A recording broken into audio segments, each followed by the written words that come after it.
আমার দেশেও নামাজ পড়ার মতো মুসল্লি খুঁজে পাওয়া যায়, নামাজ পড়তে কোনো সমস্যা নাই, কিন্তু নামাজ কায়েমের সংগ্রামের কথা বললেই সেই জায়গায় জঙ্গিবাদের গন্ধ খুঁজে পাওয়া যায়।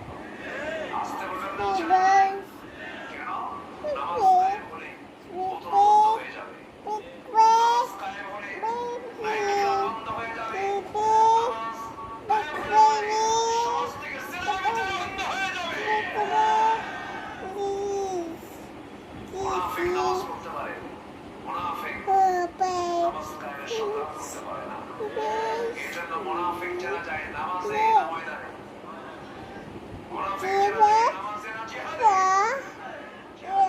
ময়দানে মুনাফিক চেনা যায়। দেখেন লোকমান তার সন্তানকে বলছে নামাজ কায়েম করো, নামাজ কি করো? কায়েম করো। আল্লাহ রাব্বুল আলামিন প্রথম যে ওহীটা নাযিল করেছে, প্রথম ওহী কিন্তু আল্লাহ রাব্বুল আলামিন অন্য কোনো বিষয়ে বলতে পারতেন। এই কিতাবের নাম আমরা সবাই জানি কোরআন। কোরআন শব্দটা তার